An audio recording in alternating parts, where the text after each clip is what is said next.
Alexandra, frage die Karte, zeige mir einen Weg. Ja, einen wunderschönen guten Morgen zusammen, ihr Lieben. Wir schauen, was der Tag so mitbringt an Infos fürs Kollektiv. Wir haben die Gelegenheit,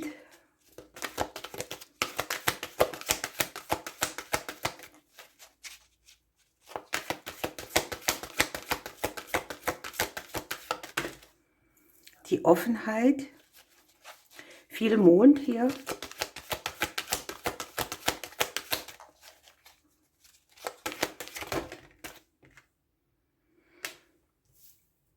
Und hier haben wir die Tatkraft. Wir nehmen noch eine von den Lennys mit dazu.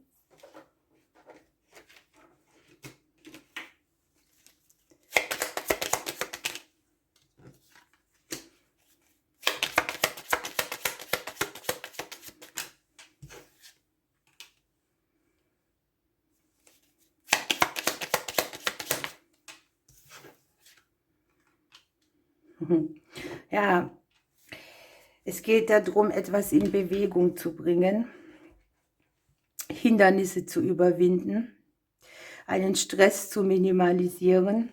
Und wir schauen mal, was die Gelegenheit hier mitbringt. Es kann jetzt eine Sache sein, in die man investiert, mit der Tatkraft rangeht, oder tatsächlich eine Gelegenheit, die mit dem Gegenüber zu tun hat. Das ist jetzt hier schon wieder sehr spannend, denn auf der Karte steht so in den Eingangsworten, dass manchmal der Ruf der Eule die Nacht bewegt oder der Ruf einfach da durchdringt.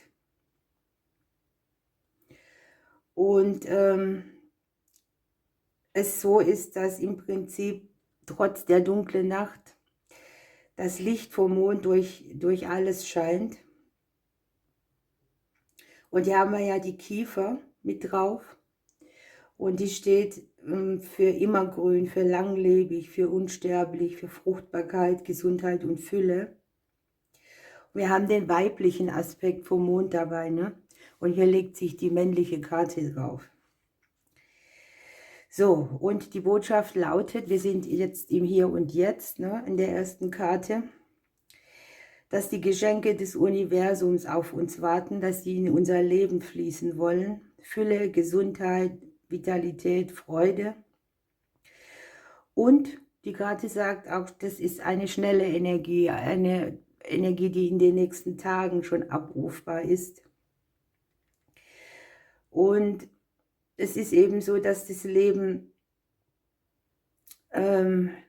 uns sozusagen Ebbe und Flut bringt oder auch die Mondphasen, ne? Alles verläuft in Phasen. Und hier geht es darum, dass wir eben vielleicht in einer Phase sind, wo wir gerade nicht so verspüren, dass der Strom der Erfüllung uns dienlich ist. Hier geht es um die offene, empfängliche Ausrichtung. Es sind materielle und emotionale Geschenke, die ins Leben kommen wollen. Und wir dürfen drüber nachdenken, ob wir uns jetzt immer darüber beklagen, dass das Universum uns nicht ständig mit Freuden beschenkt, sondern wir dürfen das annehmen, was in einer dankbaren Haltung sich verzehnfachen wird. Das ist eine Gesetzmäßigkeit des Universums sozusagen. Wenn wir dies hier umsetzen, haben wir hier mit dem Mond das Thema Offenheit.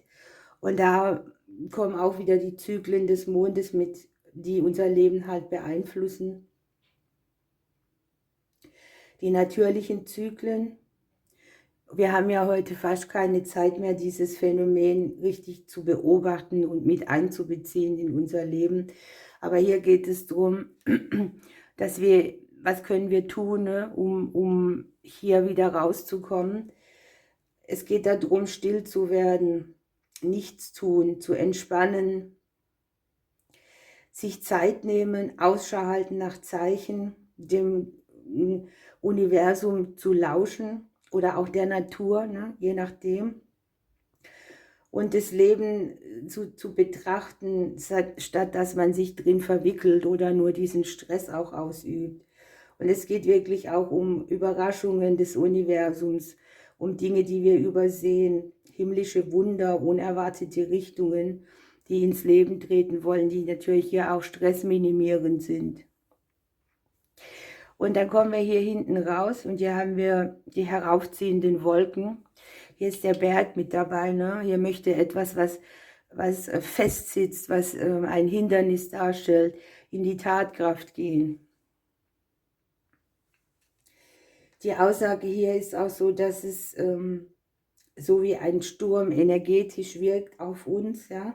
Dass wir mit Energie versorgt werden, dass man Spannung wahrnehmen kann und dass Stürme einfach nötig sind, damit das Land regenerieren und erfrischen kann. Natürlich können Stürme auch Schäden entstehen lassen.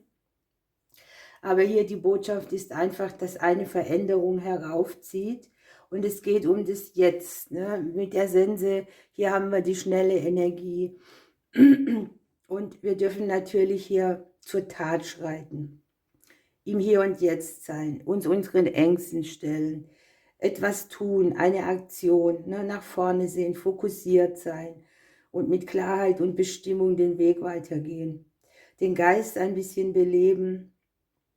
Und es kommt im Moment nicht darauf an, welche Entscheidungen man trifft oder dass man lange überlegt, sondern dass man überhaupt mal aus den Gedanken des Kopfes in die Tat reinkommt. Eine schöne Legung schon wieder. Gucken wir, welches Krafttier hier mitgeht. Hier ist 2, die Nachtigall und der Strauß. Beides Vögel. Hier haben wir einen Ruf unserer Seele. Hier haben wir viel Mondenergie, was natürlich auch der Ruf der Seele an sich ist. Und mit dem Strauß haben wir das Thema Gerechtigkeit. Hier wird eine Angelegenheit fair und gerecht gelöst. Und wenn wir im Vertrauen sind, können wir hier auch voranschreiten. Oder der Strauß stolziert im Prinzip. Wenn die Nachtigall ruft, dann ist es so, dass sie im Prinzip auch den Wunsch erweckt, weiterzugehen oder neue Kreise zu haben, Erneuerungen, Erweiterungen, das Gefühl des Geliebtseins, des Vereintseins auch mit anderen. Es ist auch ein bisschen ein Trost für uns. Ja, und hier ist ganz viel göttliches Licht und hier ist auch Erneuerung in der schöpferischen Kraft, die wir leben dürfen, für das, was wir erschaffen. So dieses Gefühl auch, dass man so als Ansehen oder als ich bin geliebt ansieht.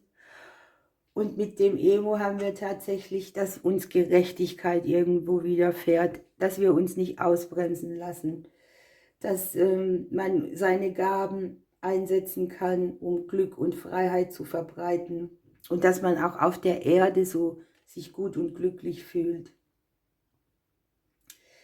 Der Strauß sagt auch, dass wir uns geistig und körperlich fit halten sollen, immer wieder in die Stille gehen, uns verbinden und so kommt dann ein Blick, der Umsicht, Weitsicht und Klarsicht mitbringt, den man braucht. Vielleicht kann man das Mitschöpfertum ein bisschen mehr wieder anvisieren und in sich selbst gute Bilder von Freuden, Frieden und Glück erzeugen. Eine tolle Legung, wieder eine tolle Botschaft, ihr Lieben. Ich wünsche euch einen schönen Tag. Ich drücke euch bis morgen.